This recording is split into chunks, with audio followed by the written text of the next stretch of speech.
অনলাইনে যখন ঢুকি তখন মানে মনটা খারাপ হয়ে যায় যে বেশিরভাগই প্রায় 99% বাজে জিনিস দিয়ে ভর্তি, মানে যেগুলা গিলতে হচ্ছে আমাদেরকে, এগুলা হজম করার মতো না, এবং এগুলো আমাদের মানসিক স্বাস্থ্যকে নষ্ট করে দেয় পুরোপুরি।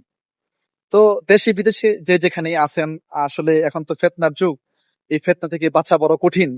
সো দেখেন, আমি একজন প্রবাসী হিসাবে আমার আহ, যে অবসর সময়গুলো এগুলো আমি কাজে লাগাচ্ছি, মানে অল্টারনেটিভ ওয়েতে।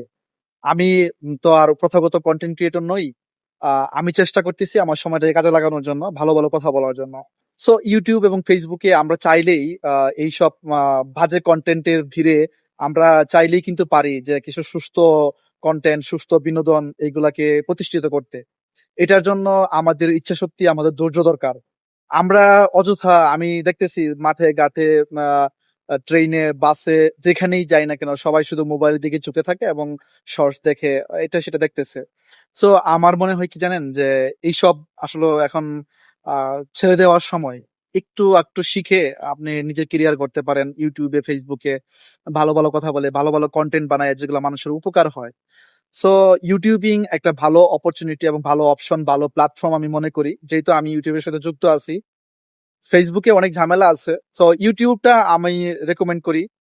আপনারা যারা বিশেষ করে দেশে আছেন অবসর টাইমে এবং যারা প্রবাসে আছেন, তারা চাইলেই কিন্তু একটা ইউটিউব কেরিয়ার গঠন করতে পারেন আপনারা অল্টারনেটিভ হিসাবে। এতে আপনার সময়টা ভালো কাটবে এবং শয়তান আপনাকে সহজে প্রভাবিত করতে পারবে না।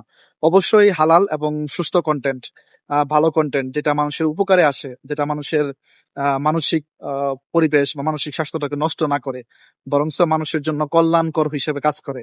এবং আপনি মৃত্যুর পরেও যেন এগুলা আপনার জন্য মানে সোয়াবের কারণ হয়। সো ইউটিউব ভালো একটা অপশন আমি মনে করি। ইউটিউবে আপনারা আসতে পারেন, আপনারা আপনাদের কেরিয়ারটা ইউটিউবে ট্রাই করে দেখতে পারেন।